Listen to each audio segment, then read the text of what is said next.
नीतीश कुमार लाख सफाई दें कि वो एनडीए नहीं छोड़ेंगे, इंडिया ब्लॉक के साथ नहीं जाएंगे, लेकिन उनके पुराने अंदाज को देखकर किसी को भरोसा नहीं हो रहा है।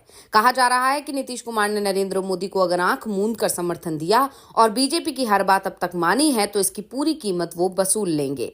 बीजेपी को मजबूर होकर उनकी शर्तें माननी भी पड़ेंगी। जेडीयू की पहली मांग कि नीतीश कुमार ही बिहार के एनडीए के नेता होंगे, बीजेपी ने आंख मूंद कर स्वीकार कर ली है और इसकी झलक तो उसी दिन दिखाई दे गई थी जब नरेंद्र मोदी के शपथ ग्रहण समारोह से लौटे बिहार के उप मुख्यमंत्री और तत्कालीन प्रदेश अध्यक्ष सम्राट चौधरी ने पटना पहुंचते ही घोषणा कर दी कि बीजेपी नीतीश के नेतृत्व में ही विधानसभा चुनाव लड़ेगी।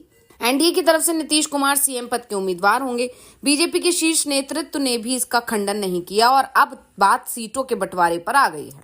पटना में जेडीयू की बैठक हुई जिसमें पार्टी की तरफ से 135 सीटों पर दावेदारी जताई गई है। जेडीयू ने साफ कर दिया है कि इससे कम सीटों पर वो चुनाव नहीं लड़ेगी।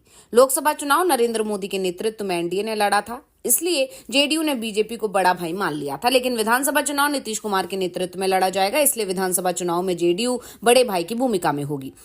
विधानसभा चुनाव में 50-50 का फॉर्मूला नहीं चलेगा। यहाँ जेडीयू को ही ज्यादा सीटें मिलेंगी। बीजेपी को भी सीटें तभी जीतने को मिलती हैं जब बीजेपी के साथ गठबंधन में नीतीश कुमार होते हैं।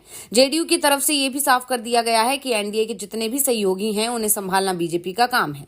जेडीयू 135 सीटें अपने पास रखेगी। बची हुई 108 सीटों पर बीजेपी अपने दूसरे सहयोगियों के बीच सीटों का बंटवारा कर ले। अब अगर बीजेपी के पास 108 सीटें बचती हैं और उसमें से भी बीजेपी को एलजेपी के दोनों गुट हम और आरएलएम के बीच सीटें भी बांटनी होंगी, यानी बीजेपी के पास बहुत ही कम सीटें बचेंगी चुनाव लड़ने के लिए। ऐसे में माना जा रहा है कि बीजेपी के लिए सीट बंटवारा इस बार आसान होने वाला नहीं है। जेडीयू की तरफ से यह भी कहा जा रहा है कि पार्टी ने केंद्र में नरेंद्र मोदी सरकार को समर्थन दिया है। मंत्री बनाने से लेकर उनके विभाग बंटवारे और स्पीकर डिप्टी स्पीकर के चुनाव तक में जेडीयू ने बीजेपी को खुली छूट दी। यहां तक कि बीजेपी ने आरएलएम के उपेंद्र कुशवाहा को जेडीयू के हिस्से की सीट से राज्यसभा भेजना चाहा तो नीतीश ने कोई ऐतराज नहीं किया। अब बिहार में नीतीश कुमार अपने हिसाब से चलना चाहते हैं। हालांकि बैठक में ये भी राय बनी कि बातचीत में सीटें थोड़ी आगे पीछे हो सकती हैं, लेकिन जेडीयू किसी भी हाल में भाजपा से अधिक सीटों पर चुनाव लड़ेगी। वैसे भी सीट बंटवारे में सिर्फ जेडीयू की तरफ से ही दावेदारी पेश नहीं की गई है। एनडीए के दूसरे सहयोगी दल भी दावेदारी कर रहे हैं। एनडीए के सहयोगी दलों में चिराग पासवान के नेतृत्व वाली लोजपा आर ने 40 सीटों की दावेदारी ठोक दी है। बार्गेनिंग की स्थिति में चिराग को हर जिले में एक यानी कुल 38 सीटें चाहिए। उन्होंने दबाव बनाने के लिए पहले ही 2 सीटों पर उम्मीदवार घोषित कर दिए हैं। शेखपुरा और मटिहानी के लिए चिराग ने उम्मीदवार के नाम फाइनल कर दिए हैं। आरएलएम प्रमुख उपेंद्र कुशवाहा भी कह रहे हैं कि लोकसभा चुनाव में जो गलतियां हुई उसे विधानसभा चुनाव में दुरुस्त करेंगे। लोकसभा चुनाव में आरएलएम को एक ही सीट मिली थी। उपेंद्र कुशवाहा खुद लड़े लेकिन हार गए। उन्होंने बिहार यात्रा नाम से बिहार में अपनी राजनीतिक यात्रा 25 सितंबर से शुरू करने की घोषणा भी कर दी है।